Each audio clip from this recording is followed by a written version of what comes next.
আজকের এই পিরোজপুর মুক্তি দিবসে তাদের সম্মানের সাথে স্মরণ করতে চাই। অনেকে পৃথিবী থেকে বিদায় নিয়ে চলে গেছেন, অনেকে মুক্তিযুদ্ধে শহীদ হয়েছেন।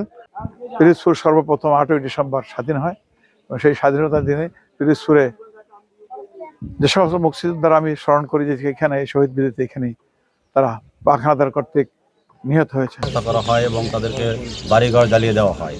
দীর্ঘ সংগ্রামের পরে এই আজকের এই দিনে পিরোজপুর বিজয় অর্জন করে এবং পিরোজপুর হানাদার মুক্ত হয়। আমরা শুধু এইটুকু মনে রাখবো যে আসলে তারা কি কারণে কি অবস্থায় সেই সময়ে পেটে ক্ষুধা রেখে শরীরে কাপড় না রেখে যুদ্ধে নেমে এসেছিলেন।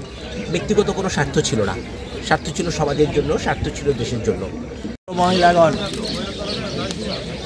আজ পিরোজপুরের সেই ঐতিহাসিক 8ই ডিসেম্বর, এই দিন সেই পাক বাহিনী যে বীর দর্পে হত্যাযজ্ঞ চালিয়েছিলেন, লুটপাট চালিয়েছিল এবং নারী ধর্ষণ সহ বিভিন্ন অপকর্ম করেছিল, তারা বীর দর্পে এখান থেকে পালিয়ে যেতে বাধ্য হয়েছিল।